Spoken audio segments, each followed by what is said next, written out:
அஸ்ஸலாமு அலைக்கும். Hi friends, இன்றைக்கி நான் உங்களுக்கு குதிரைவாலியில் ஒரு காய்கறிகள் எல்லாம் போட்டு ஒரு கூட்டாஞ்சோறு செஞ்சு காட்ட போகிறேன். பாருங்கள், இப்போ இந்த குதிரைவாலி அரிசி இப்படி இருக்கும். இது அரிசியில் சிறுதானிய வகையில் இது ஒரு அரிசி. இப்போ இதில் தான் நான் உங்களுக்கு காய்கறி போட்டு கூட்டாஞ்சோறு செஞ்சு காட்ட போகிறேன். இதுக்கு தேவையான பொருட்கள் என்னென்னங்கிறத நான் உங்களுக்கு இப்போ சொல்கிறேன். நான் இதில் ஒரு 200 கிராம் குதிரைவாலி அரிசி எடுத்திருக்கிறேன். அதுக்கு ஒரு 100 கிராம் துவரம்பருப்பு எடுத்திருக்கேன். இதற்கு தேவையான காய்கறிகளை நான் உங்களுக்கு சொல்லியிருக்கேன். 2 பெரிய பல்லாரி வெங்காயம், ஒரு 2 பச்சை மிளகாய், ஒரு 2 தக்காளி கட் பண்ணியிருக்கேன், ஒரு 2 கேரட், ஒரு 6-7 பீன்ஸு, ஒரு 5-6 பீஸ் முருங்கைக்காய், ஒரு 4 கத்திரிக்காய். நீங்கள் அவரைக்காய், உருளைக்கிழங்கு, மாங்காய், வாழைக்காய், இது எல்லாம் உங்களுடைய தேவைகளை பொறுத்து நீங்கள் அதை சேர்த்துக்கலாம். பூண்டு, சின்ன பூண்டு 4 பல், மஞ்சத்தூள் 1 ஸ்பூன் சேர்த்துருக்கேன், ஒரு 2 வத்தல் தாளிப்பு கொடுக்கறதுக்கு, ஒரு கடுகு 1 ஸ்பூனு, சாம்பார் பொடி சின்ன ஸ்பூனுக்கு 3 ஸ்பூன் சேர்த்துருக்கேன், தேவையான உப்பு, கருவேப்பிலை. உங்கள் புளிப்புக்கு தேவை ஒரு சின்ன எலுமிச்சம்பழம் சைஸில் புளி எடுத்துக்காக போதும். இப்போ இந்த அரிசியை நம்ம ஒரு 3 முறை கழுவிக்கிடணும். பாருங்கள் ஃப்ரெண்ட்ஸ், இப்போ நான் இந்த அரிசியை 3 முறை கழுவி எடுத்துகிட்டு வந்திருக்கேன். அதே மாதிரி இந்த பருப்பையும் நல்லா கழுவி வச்சுருக்கேன். இப்போ நம்ம எப்படி செய்யலாங்கிறத நான் காட்டுறேன் உங்களுக்கு. குக்கரை வச்சு கேஸ் ஆன் பண்ணிக்கலாம். நம்ம எடுத்து வச்சிருக்கோம்ல, கழுவி எடுத்து வச்சிருக்க இந்த அரிசியை கொஞ்சம் வதக்கிக்கலாம்.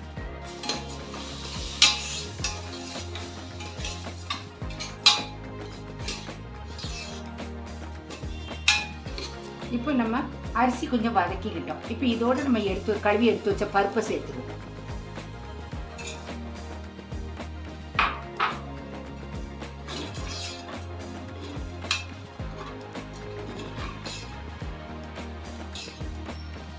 பாருங்க, வெள்ளைப்பூடு போடுறேன்.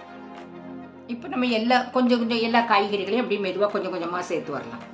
முதல்ல வெங்காயத்தை சேர்த்துடணும். பச்சை மிளகாய்,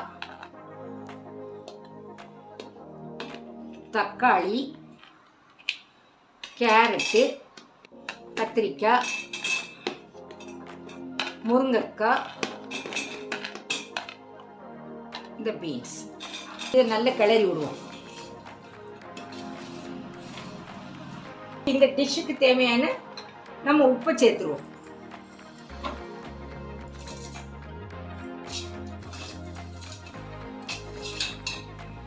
இப்போ நம்ம 200 கிராம் அரிசி 100 கிராம் பருப்பு எடுத்திருக்கோம். அதுக்கு நமக்கு 5½ டம்ளர் தண்ணி தேவைப்படும்.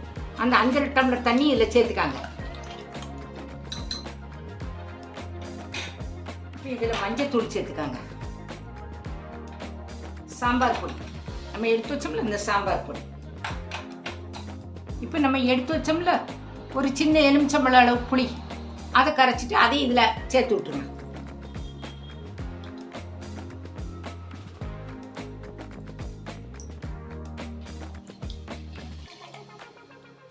இப்போ நம்ம எல்லாம் இதில் சேர்த்தாச்சு.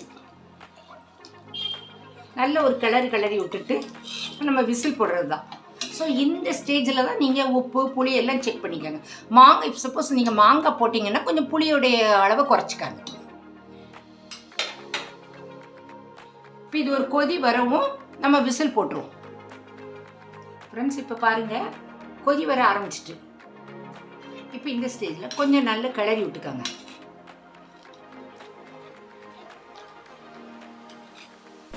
நல்ல கிளறி விட்டுட்டு குக்கர் லிட்டை போட்டு நம்ம விசில் போட்டுடலாம். ஒரு 3 விசில் வரட்டும்.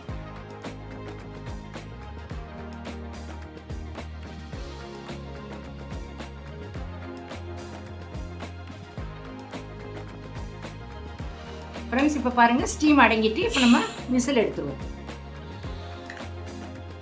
இப்போ நான் குக்கர் லிட்டை ஓப்பன் பண்ணுறேன்.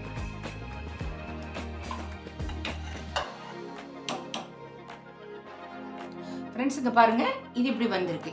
இதுதான் இதோட கரெக்டான ஸ்டேஜ். ஏன்னா இது நீங்கள் எடுத்து வைக்கும்போது ஹார்டாயிரும். கொஞ்சம் நேரம் ஆகிட்டா எல்லா சிறுதானியங்களும் நம்ம சூடாக செஞ்சு சாப்பிடும்போது அது இந்த ஸ்டேஜில் இருந்தால் நல்லாயிருக்கும். இப்போ இது நீங்கள் கொஞ்சம் லேட் ஆகிட்டா கூட இந்த ரைஸ் வந்து சிறுதானியத்தில் உள்ளதுனால இது இறுக்கமாயிடும், இறுகிடும். அதனால இந்த ஸ்டேஜ்லேயே இதை எடுத்துருவோம். இப்போ இதுக்கு நம்ம ஒரு தாளிப்பு கொடுப்போம். இந்த தாளிப்புக்கு ஒரு பேனை நான் அடுப்பில் வச்சுருக்கேன். அதுக்கு ஒரு 2 ஸ்பூன் எண்ணெய் ஊற்றிக்காங்க. இப்போ பாருங்கள், எண்ணெய் நல்லா காஞ்சிருச்சு. இப்போலாம் நம்ம எடுத்து வச்சு அந்த 2 வத்தலை தாளிப்புக்கு சேர்க்கணும்.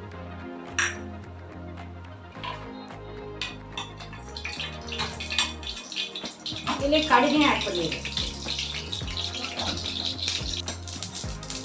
கடுகு நல்லா பொரிஞ்சிட்டு பாருங்க, கருவேப்பிலை ஆட் பண்ணிடுவோம்.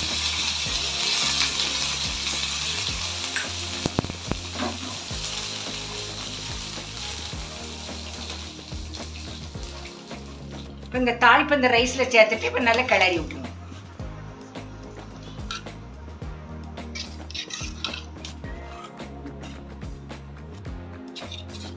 பாருங்க, நம்ம கூட்டாஞ்சோறு ரெடி ஆயிட்டு.